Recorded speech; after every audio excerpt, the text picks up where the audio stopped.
Sir आए दिन SC ST OBC के ऊपर सर पूरे भारत में हमला हो रहा है, इस पे क्या कहना है सर आपका? जी हाँ, बिल्कुल, ये बिल्कुल आप सही कह रहे हैं। और ये ज्वलंत प्रश्न है कि भारत में SC ST OBC के ऊपर, उनकी बहु बेटियों के ऊपर, उनके माँ बहनों के ऊपर जो है हत्याएं हो रही हैं, बलात्कार हो रहा है और शोषण हो रहा है। कहीं न कहीं जो है हमारे देश के संविधान को एक फेल करने की कोशिश की जा रही, साजिश की जा रही है। संविधान हमारा गड़बड़ नहीं है, संविधान लागू करने वाले लोग गड़बड़ हैं, उनकी मंशा गड़बड़ है, उनकी नीत और नियत गड़बड़ है। इस नाते ऐसा हो रहा है। उनको ये मालूम होना चाहिए कि इस देश में SC ST OBC भी वोटर है और SC ST OBC बहुसंख्यक समाज है और आज देश में 90% है।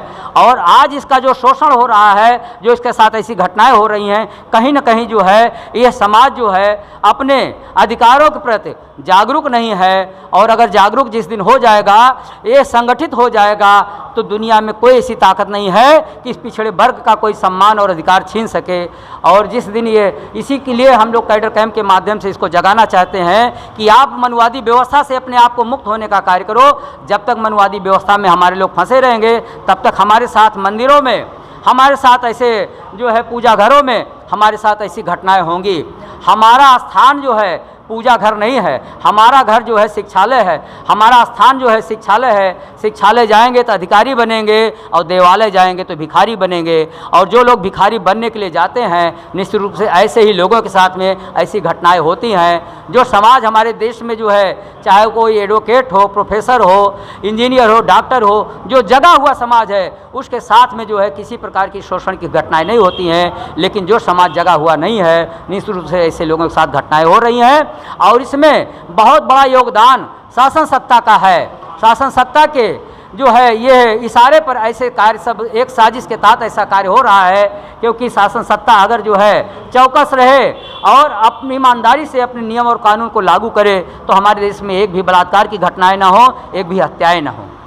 हाँ, बिल्कुल सही कह रहे हैं। आज हमारे देश में शिक्षा को बिल्कुल से जो है वो बर्बाद करने के लिए एक साजिश किया जा रहा है। नई शिक्षा नीति में बनाया गया है कि हाई स्कूल तक के बच्चों को उनकी परीक्षा लेने की ज़रूरत नहीं, उनको फेल करने की ज़रूरत नहीं, सबको पास कर देने की ज़रूरत है।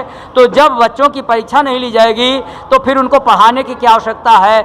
ऐसी स्थिति में हाई स्कूल तक जो मूलभूत हमारी शिक्षा होती है, वही असली शिक्षा होती है। और हमारी उस शिक्षा को जड़ से जो है समाप्त करने का काम किया जा रहा है। हमारी उस शिक्षा व्यवस्था को जो है मन विधान की ओर ले जाने का काम किया जा रहा है, जो हम लोग कतई बर्दाश्त नहीं करेंगे। इस शिक्षा व्यवस्था को जो है, हमने पहले भी बताया कि जिस प्रकार से 1 नेशन 1 टैक्स की बात हमारे देश में लागू किया गया है, उसी प्रकार से हमारे देश में 1 नेशन 1 एजुकेशन क्यों नहीं लागू किया जाता है।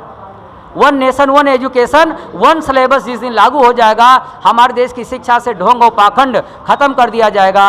हमारे देश में फिर जो है शिक्षा पुनः जो है संस्कारवान हो जाएगी, शीलवान हो जाएगी और एक आदर्श समाज का निर्माण करेगी। और शिक्षा वही होता है, कहा जाता है विद्या ददात विनयम, विद्या विनय देती है, अनुशासन देती है और विनम्रता देती है। लेकिन आज की विद्या हमारी क्या हो गई है, आज की विद्या हमारी भिखारियों को तैयार करने का काम कर रही है। MDM के माध्यम से हमारे बच्चे जो है वो पढ़ने को नहीं पाते हैं, वो केवल भिखारी बनाए जा रहे हैं। इसलिए शिक्षा हमारी जो है मन विधान की ओर ले जाई जा रही है। और हम चाहते हैं कि जो हमारी शिक्षा प्रणाली थी, जो हमारी गुरुकुल शिक्षा प्रणाली थी, वो शिक्षा प्रणाली हमारी पुनः वापस होनी चाहिए।